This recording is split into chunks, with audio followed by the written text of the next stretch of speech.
Hujjah bagaimana bahwa ketiga-tiga ilmu yang dikatakan fardu ain oleh para ulama, yaitu ilmu tauhid, ilmu fiqih dan ilmu akhlak ataupun ilmu tasawuf, itu mesti jalan bersama-sama supaya sempurna kerangka dan bentuk Islam itu sendiri. Apabila tertinggal satu daripada tiga, maka akan timbul fahaman-fahaman yang sesat, fahaman-fahaman yang menyeleweng daripada akidah Islam yang sebenarnya. Karena itu pernah dikatakan, man tasawwafa wa lam yatafaqqah faqad tazandaqa. Orang yang hanya perhatiannya kepada ilmu tasawuf tidak berimbang dengan perhatiannya kepada ilmu fikih, orang itu dikhawatiri menjadi zindiq. Apa maksud zindiq? Dia terkeluar daripada agama Islam, dia tak sadar bahwa dia keluar daripada agama Islam. Itu makna zindiq. Kalau begitu salahkah belajar ilmu tasawuf? Tidak salah. Yang salah apabila belajar ilmu tasawuf tidak berimbang dengan fikih dan juga tauhid. Hanya tasawuf saja. Kadang-kadang dalam pengajarannya boleh sampai tingkatan tamat sembahyang. Nah, ini ketinggalan fikihnya.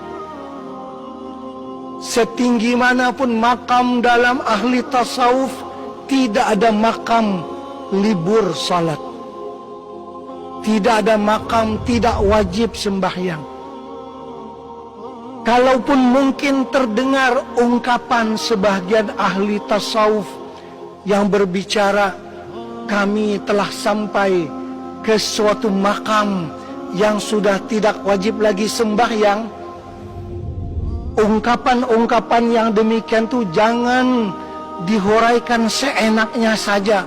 Mesti ditanya dulu kepada ulama ahli tasawuf yang mengeluarkan perkataan itu. Banyak orang yang salah faham daripada ungkapan tadi. Kami sampai ke tingkatan tidak wajib lagi sholat. Memang tak sembahyang dia. Bukan begitu maksud daripada ungkapan ahli tasawuf tersebut. Maksud mereka, bagi kami ahli sufi ini, sembahyang itu tidak terasa sebagai suatu beban. Dia keperluan dalam hidup, seperti kita perlu kepada oksigen untuk bernafas, kepada udara untuk bernafas. Kalau tak ada udara, kita akan mati. Itu maksud mereka. Kami sholat itu tidak wajib, maksudnya tidak terasa bagi kami sebagai satu beban, tapi kami mengerjakannya banyak sekali saban hari. Bukan orang itu tidak sholat. Nah, ini salah faham. Mereka sangat banyak sholatnya, tapi sholat itu tidak dirasa sebagai satu beban. Memang bagi orang-orang yang malas, sholat itu terasa beban. Allah berfirman, wa innaha lakabiratun illa 'alal khashi'in, yakni wa innaha lathaqilatun. Sembahyang itu sebenarnya berat, kecuali orang yang khusyuk baru dia rasa terpanggil. Ini contoh orang yang cuma bertasawuf tapi meninggalkan tauhid dan fikih. Jangan. Ketiga-tiganya dipegang sama-sama. Begitu juga kadang-kadang orang yang perhatiannya banyak kepada fikih dan meninggalkan tasawuf, dikhawatiri menjadi fasik. Wa man tafaqqaha wa lam yatasawwaf faqad tafassaqa. Orang yang cuma perhatiannya kepada fikih saja, tidak kepada tasawuf, orang itu dikhawatiri akan menjadi fasik. Bagaimana fasik? Ya dia ahli fikih. Contohnya Dia orang yang kaya, wajib berzakat dengan perdagangannya. Seminggu lagi sebelum sampai haul, dihadiahkannya hartanya kepada istrinya. Ya sudah bukan punya dia. Ketika cukup satu haul, dia bilang, sudah nggak punya dia, ini punya istri. Saya sudah kasih kepada istri saya. Nanti setahun lagi istri saya pegang, baru dia wajib pula bayar zakat. Tapi istrinya pegang cuma 1 minggu. Maka istri pun berkata kepada suami, sebagaimana abang berbuat baik kepada saya juga mau berbuat baik kepada abang. Harta saya kasih kembali kepada abang. Jadi talapas zakat hitungannya. Kapi pintaran fikih lapas zakat.